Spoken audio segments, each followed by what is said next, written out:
Etong baho ni Sara Duterte na to, hindi po mapipigilan yan. Okay? Napakalabo. Kung ikaw ay may kapalpakang ginawa, okay? Imagine, pipigilan mo? Pipigilan ng mga lawyers ni Sara Duterte yung proseso? Proseso po, pipigilan.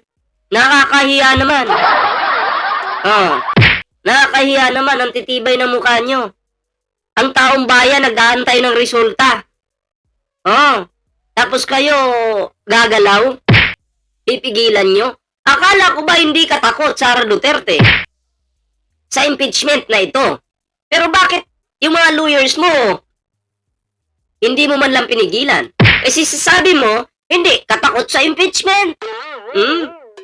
Pero dapat, kung hindi ka talaga takot, anong unang hakbang na gagawin mo? Hoy, wag yung harangan yung impeachment ha, dapat tuloy-tuloy lang kasi wala naman akong tinatago. Malinis naman yung pagmumukha ko. 'Di ba? Okay naman ako. Bakit ganyan, 'di ba? So dapat ganun yung una mong aksyon, pero hindi mo ginawa 'yan. 'Di ba? Di mo ginawa, Sara Duterte. 'Di ba? Isa lang po ibig sabihin niyan. Kung taong bayan, hindi po korte ha, yung titingin ha. Kung taong bayan po ang titingin dito, guilty ka. 'Di ba? Sa paningin ng taong bayan. Kasi may pag-iwas ka. 'Di ba?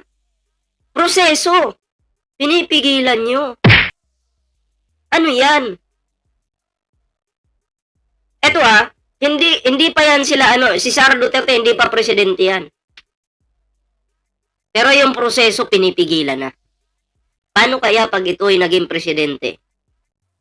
Kung hindi pabor sa kanila, pipigilan nila yan, malamang sa malamang. Diba? Hindi pabor pigilan na lang. Pero kung papabor lang sana, walang problema. Ang mangyayari po dyan, parang kay Digong lang.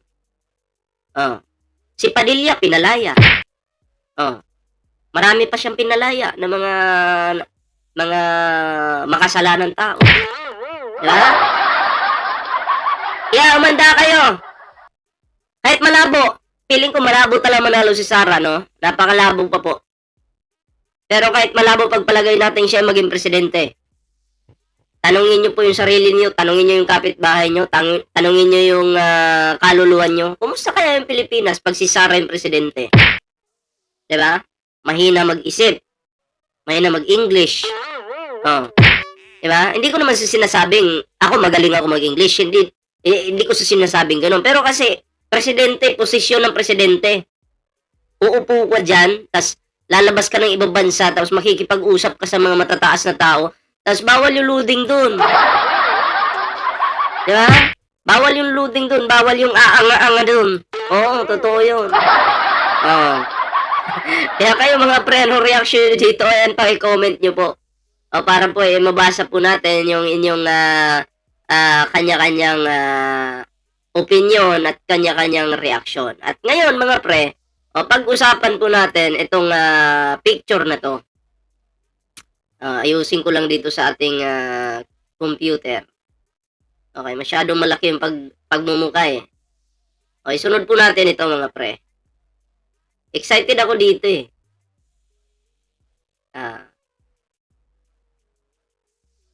Ayan.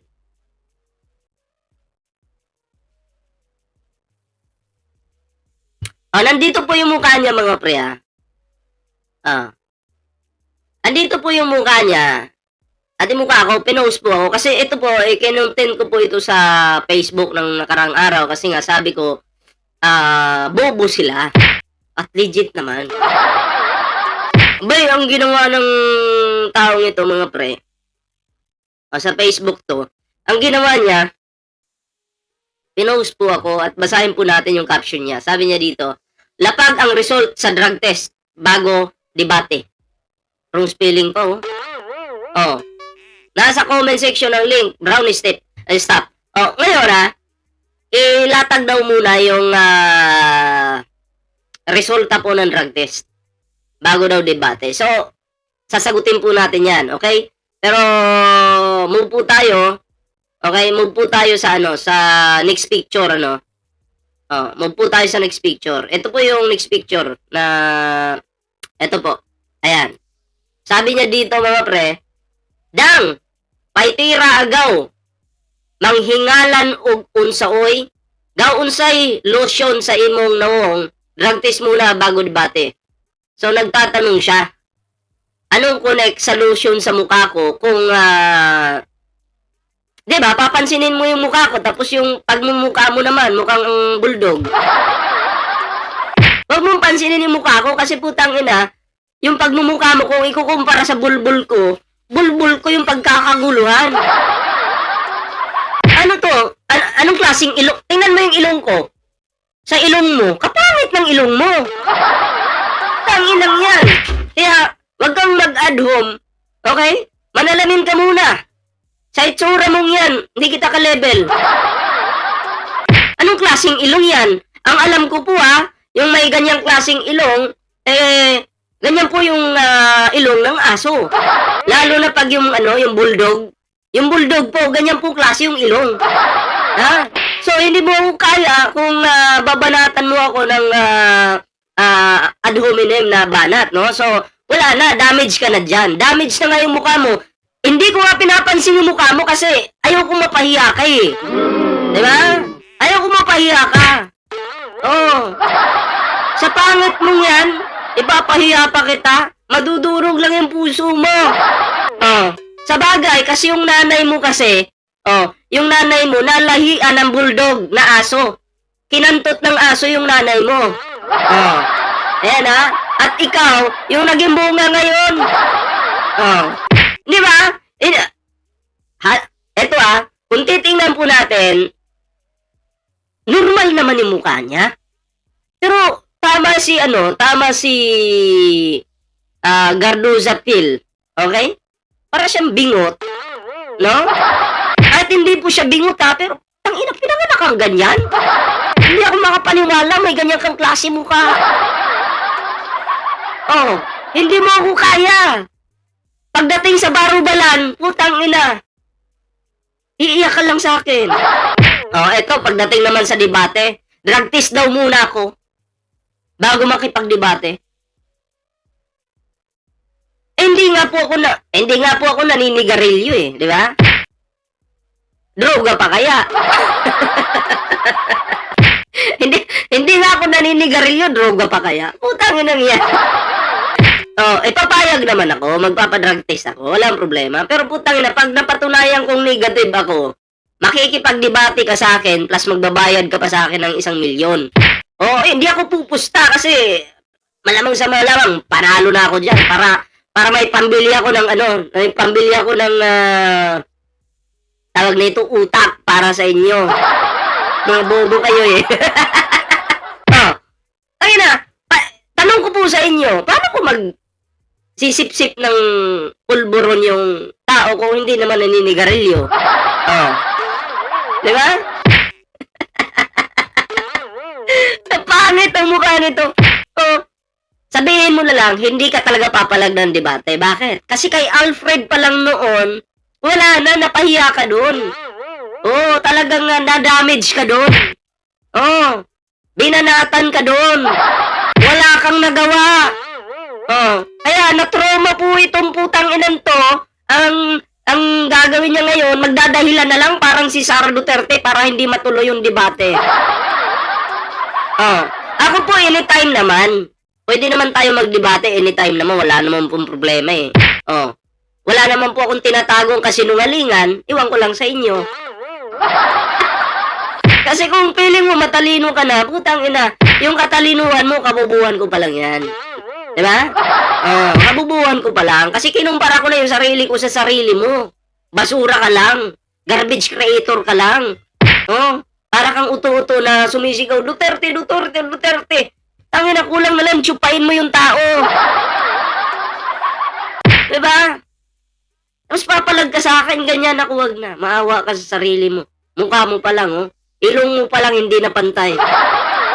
May kasabihan tayo, pag hindi pantay yung ilong mo, pati itlog mo hindi rin. Kaya, wag na. No?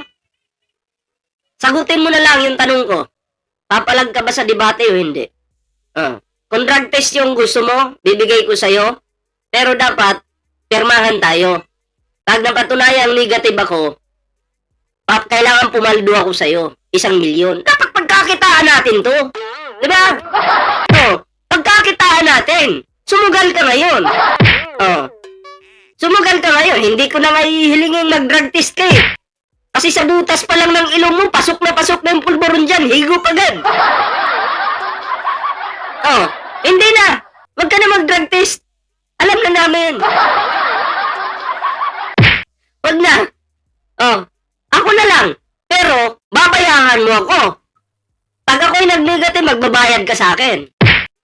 Oh, idaan natin sa legal. Pipirma ako na ito, pag si ballpoint man, nag-negative, magbabayad po ako ng 1,000,000. Putang ina, biglang yaman ako noon. Papalag po talaga ako kasi hindi nga ako naninigarilyo. Droga pa kaya? Diba? Kayo mga pre, anong reaction nyo dito sa basurang taong ito? Ayan, comment nyo naman para po mabasa natin yung inyong kanya-kanyang opinion, kanya-kanyang reaksyon. And syempre, no, bago po tayo magtapos sa videong ito, ayan bago ka pa lang dito sa ating YouTube channel, huwag kalimutan mag-like, share, and subscribe para naman po ay maging updated kayo sa mga uploads natin. And may TikTok, may Facebook din po tayo. Bago po tayo magtapos, shoutout po muna tayo kay Arminda Buenaventura, kay Rose Wayne Isidro, kay Miracle's Vlog, shoutout po. Kay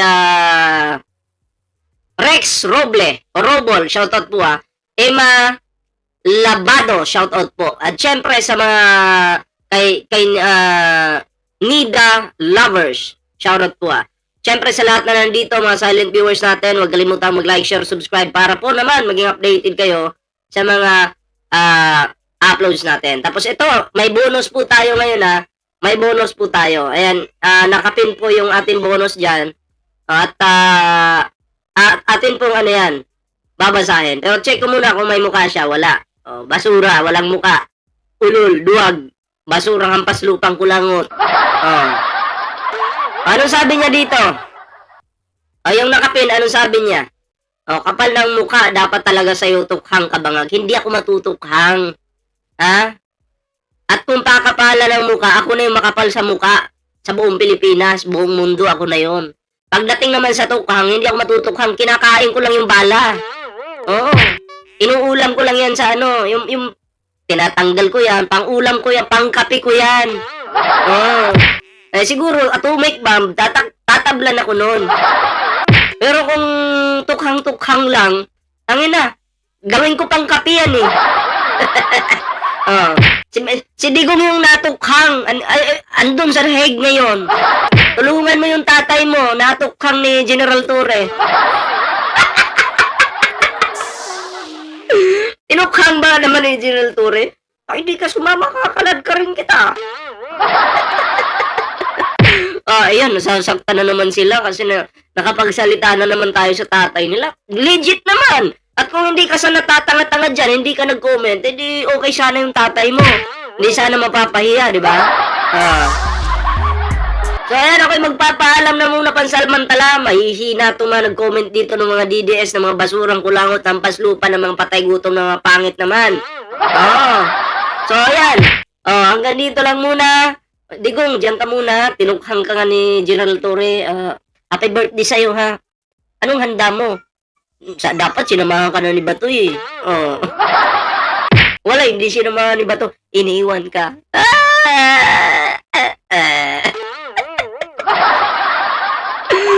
Sige na, ako'y magpapaalam na muna pa samantala. Ingat po kayo lahat. Magandang araw po sa inyo.